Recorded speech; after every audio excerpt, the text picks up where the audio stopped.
This video is brought to you by FXCM. Open a $50,000 practice trading account by clicking the link below.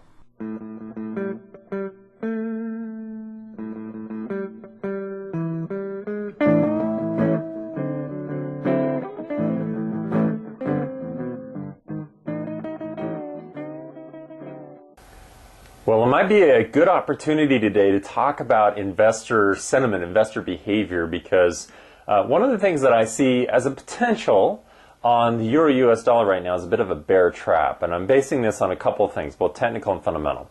So the kind of formation that we're dealing with on the Euro-US dollar is that we've had this uptrend, a bit of a consolidation, then we've been coming around into this little cup formation. And then subsequently we're forming this little handle. Now this is a kind of formation that stock traders will look at quite a bit. It's not uncommon for the handle, if you will, to kind of come down a little bit, which is what we've been seeing here very recently. And what happens is that this has the potential of forming a bear trap.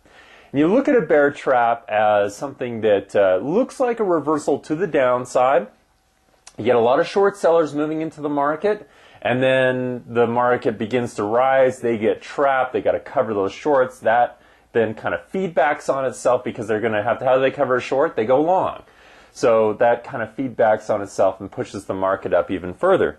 Now, one of the reasons why I'm interested in this is that as I'm looking at, in the forex, it's very difficult to find reliable volume, but the volume measures that we can see from futures and options and even some of the fund derivatives and things like that, we got a pretty good spike over the last couple of days.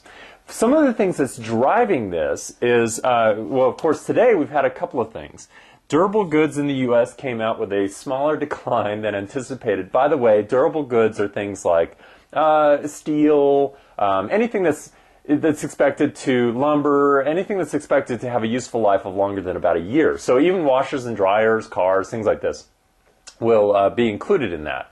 Now, the second thing, and probably the thing that made a bigger impact, was the balance of payments in the Eurozone. Now, this is one of those pieces of information that's pretty critical. We pay a lot of attention to that because it's a core component in of the three primary things that move interest rates. Well, balance of payments will show those things. So capital flows, trade, etc. came out with a deficit. So and a larger than expected. In fact, there were a lot of analysts who were expecting a bit of a surplus, and instead we came out over $7 billion in a deficit. Well, what does that mean? It means that euros are being sold. But we have to balance this a little bit. So traders are responding to it, but this data is March's information. So is it disruptive to the trend? Yes. Is it 2 months old? Yes. So have we seen a correction in the market that could account for this over those 2 months?